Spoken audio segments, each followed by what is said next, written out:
मालक अक्षरशः वैतागला राव, मला उरकाना पटापट काम खेपवायला. गोप्या, चल लवकर आपल्याला एक ठिकाणी जमीन खरेदी करायला जायचं. तुझी वाईट वेळ पाहूनच मी जमीन खरेदी केली तुझी, नाही तर आपल्याला काही गरज नाही. चला आज खरेदी खत करून टाकू. नमस्कार सरपंच. नमस्कार. काय करताय बधीर इकडं? पुढे रात्री जिंकलं मी सरपंचांना. अरे तुला सांगायचं राहिलं, रात्री व्यवहार करून टाकला तो. सरपंच लाज वाटली बा, खुशाल माझ्यासोबत राहून माव गेम केली. आयुष्यात तुम्हाला बोलायचा अधिकार अजिबात नाही. सरपंचांनी मला वाईट वेळेत साथ दिली. अरे आम्ही अक्षरशः तुला लाज वाटत ना, अख्ख्या गावात 4 ठिकाणी सांगून ठेवलं जमीन घेतली आणि नाही तर ओले सरपंचाचं कौतुक करतो. आता मारली सरपंचांनी. अरे पोरा हो, त्याला गरज होती. नाही ना वती ना करत, चांगलेच ठोकली तुम्ही लोकांची. तर जमिनीचा भाव वाढून वाढून किती वाढत. मी तिकडे आता पुण्या साईडला घेणार, डायरेक्ट डबल किंमत होईल. तिथं प्लॉट घेतलं. चल गोप्या, उद्या पुण्याला जायचंय आपल्याला. अरे जा.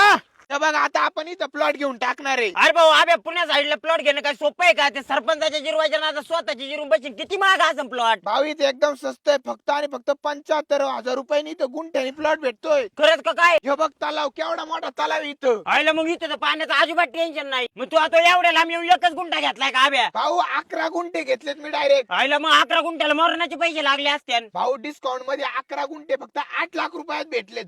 आणि मुंबई हैदराबाद नॅशनल हायवे ना इथून फक्त 1 किलोमीटरचा अंतर आहे. आयला आब्या एवढी भारी वापर म्हणून मला वाटतं एखादा गुंठा घ्यावा. भाऊ तुझ्या सारख्यांसाठी इथं हप्त्यावरही ऑप्शन अवेलेबल आहे. आब्या आता काही आप्पाच्या कानावर घालतो नाही तर 1 गुंठा घेतो. अरे भविष्यात किती भाव वाढेल.